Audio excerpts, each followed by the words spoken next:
Thank you for tuning in today and welcome back to another episode of The Source. I'm your host, Zain Raza. And today I'll be talking to Dimitri Lascaris about the latest developments surrounding the war in Ukraine. Dimitri Lascaris is an independent journalist and lawyer who specializes in class actions, human rights and international law. In 2020, he ran for the Green Party leadership in Canada, finishing second. Dimitri, welcome back. Pleasure to be here, Zain, and let me apologize to our audience for having to do this interview from the mezzanine of a hotel in Athens, but please don't mind the background. This is the best we could do today. No problem, Dimitri. Let's start the interview with the latest developments on the battlefield in Ukraine. The leading Germany daily news channel Tagesschau reported on September 4th that the Ukraine counteroffensive has made notable progress, making gains in Zaporizhzhya oblast and breaking through the first Russian defense line in Robotyne. Now the Ukrainian military is targeting Tokmak and Melitopol. If they're able to pull that off, it will enable them to reach the Sea of Azov, successfully splitting the Russian defense lines. Following the success, US Secretary of State Antony Blinken stated, and let me quote him here, quote, "We have seen good progress on the counteroffensive, which is very encouraging," unquote. In your view, given this, quote, notable success in Zaporizhzhya, has the tide now turned in favor of Ukraine? I think that, to be perfectly honest, Zain, is a delusional interpretation of the events, and I'm going to start my response by talking about the big picture. Let's imagine for a moment that Ukraine achieved its objective in this counteroffensive. What was its objective? Its objective was to reach the city you mentioned, Melitopol, and to take it from the Russians. And before then, it would have to take a smaller city, well fortified, called Tokmak, which you also mentioned. If it had done that, it would not be at the Sea of Azov. It would still be significantly to the north of the Sea of Azov. The theory was that if it got close enough to the Sea of Azov, it would exercise fire control from Melitopol over the roads between the Sea of Azov and Melitopol and sever the land bridge to Crimea. So the first question we should ask is, assuming that they were able to achieve that goal, what would that mean for the overall strategic picture? Volodymyr Zelenskyy has defined victory as the recovery of all territories controlled by Russia that were part of Ukraine when it became independent in 1991. If they severed the land bridge from Crimea to mainland Russia, they would be very, very far away from achieving that goal.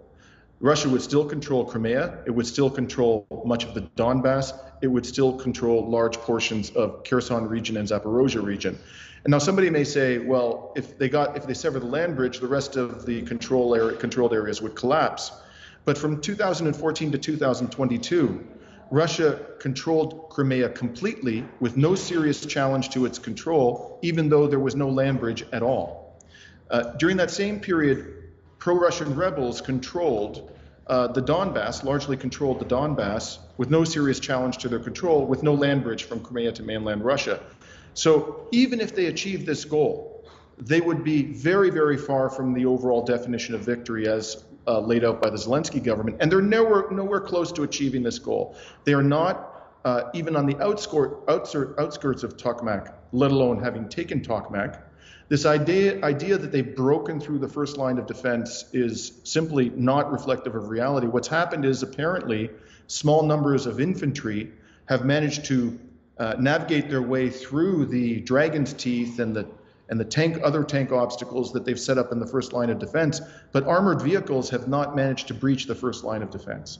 And then you have a second line of defense, and then you have a third line of defense. If they get through that, they have to take Tokmak. If they get Tokmak, they have to take Melitopol.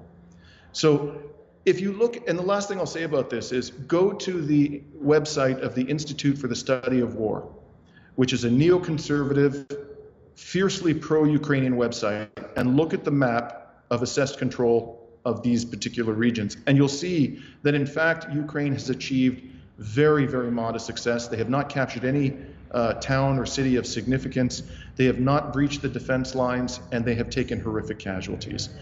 The appropriate thing to do is to stop this offensive now.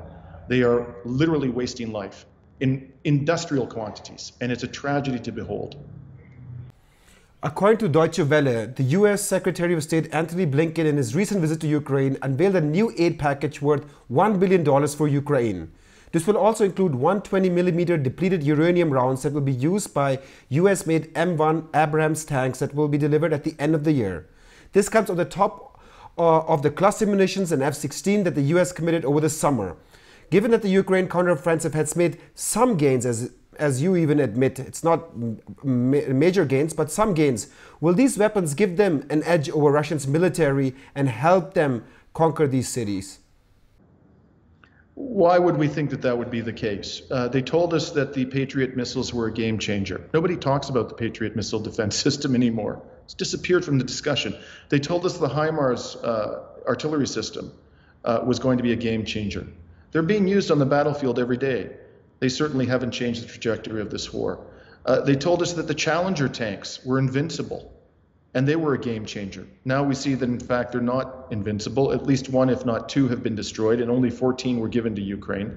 We were told that the Leopard tanks were a game changer. And we've seen in this offensive, well over 10 Leopard tanks burning on the battlefield. The problem that Ukraine confronts, it's not rocket science. Ukraine cannot replenish its military forces at nearly the same rate as the Russians. They have a much smaller population, number one. Number two, they have a huge disadvantage in artillery, and artillery is overwhelmingly the thing that is killing and wounding the soldiers the most. It's not the tanks, it's not the machine guns, it's not the missile systems, it's the artillery. And even the Western media have consistently acknowledged that Russia has a massive advantage in artillery. Just by virtue of those two facts alone, Russia has a much larger population to draw upon, and it has anywhere from 5 to 10 times as much artillery. It is inevitable that Ukraine will lose what is clearly becoming a war of attrition. So let's stop, hoping for some dramatic change in the outcome of the war because of the latest wonder weapon that the West provides, and face the terrible math that the Ukrainian people confront. Russia just wrapped up regional elections, which also include the new occupied territories of Ukraine, such as Zaporizhzhya, Donetsk, Kherson, and Luhansk. Putin's United Russia party won overwhelmingly with 70% votes in these regions. According to a report released today by the Tagesschau, Germany's leading daily news channel, these elections are, quote, mock elections, unquote. They state that there were no independent observers on the ground and citizens were forced to take part in these elections. The US State Department also released a statement prior to the elections in which they stated, quote, Russia's actions demonstrate its blatant disregard for UN Charter principles like respect for state sovereignty and territorial integrity, which underpin global security and stability, unquote. How do you assess these elections? Given all these irregularities and Russian military presence, can they be even considered legitimate? Well, I think that there are legitimate concerns about whether these elections reflect the will of the people, because there is a war going on. There is a heavy Russian military presence. Also, a factor which you didn't mention is that many of the people who used to live in these regions have fled, and presumably were not in a position to exercise their right to vote. A good number of them, by the way, willingly went to Russia, but many of them fled to areas controlled by Ukraine, and others went even further west to Western European countries. So these are legitimate questions. Now, having said that, the people who criticized these elections and who also criticized the referenda that were held on the question of annexation by Russia, they never talk about an alternative way of assessing the will of the people. So one thing that I've been advocating for is, if we can bring the hostilities to an end, let's have internationally supervised plebiscites according to rules that are mutually agreed by Ukraine's government and Russia's government, so that we can say with confidence what the will of the people actually is. But nobody in the West seems to be remotely interested. All they do is, question the integrity of any votes that are held in areas controlled by Russia, but they never suggest that we should actually do something in a much more transparent and balanced manner, which gives us confidence that we are actually learning the will of the people who live there. That's what I think the answer is. So let's talk about a way to structure a vote that we can all believe in, rather than simply saying, any vote held in the current circumstances is illegitimate. I would like to now turn to how the Ukraine war is affecting economies like Germany. According to the new $445.7 billion budget released by the German Finance Minister Christian Lindner, all departments except the Defense Ministry will face spending cuts. After the Russian invasion of Ukraine, a special fund of 100 billion euros was created to revive the German military in the face of the threat posed by Russia. This special fund for the military has even been criticized by the Federal Court of Auditors because it not only takes money away from important sectors of the economy, but also creates a new external budget outside the conventional budget for which debt must be incurred to finance it. How do you view the rampant rise in militarization across the West? Is it justified given the rising power of autocratic states such as Russia and China? Well, I question whether Russia and China are any more autocratic than Western governments, frankly, and particularly the United States government. In many ways, the United States government is a horrifically autocratic government. But let's put that aside. It seems to me that Germany, sadly, is going the path of the United States, where the one part of the budget which is ever ballooning and which is sacrosanct, which is untouchable, is the military budget, and everything else suffers as a consequence.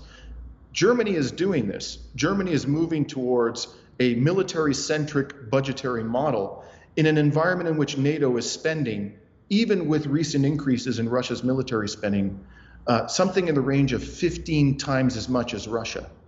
It is spending over 3 times as much as Russia and China combined. And we've talked about this before, Zane. No one has ever explained why that level of spending is not adequate to counter the military budgets of Russia and China, which are a fraction of those of NATO. In fact, Russia and China have a military budget together, which is less than 50% of the US military budget, putting aside the NATO military budget. Why isn't that adequate? Well, one of the reasons it's not adequate is because this military spending is not actually intended to protect us. What it's intended to do is to enrich military contractors, and particularly US military contractors. That's where most of this military spending, or at least a very hefty part of it, is going to go.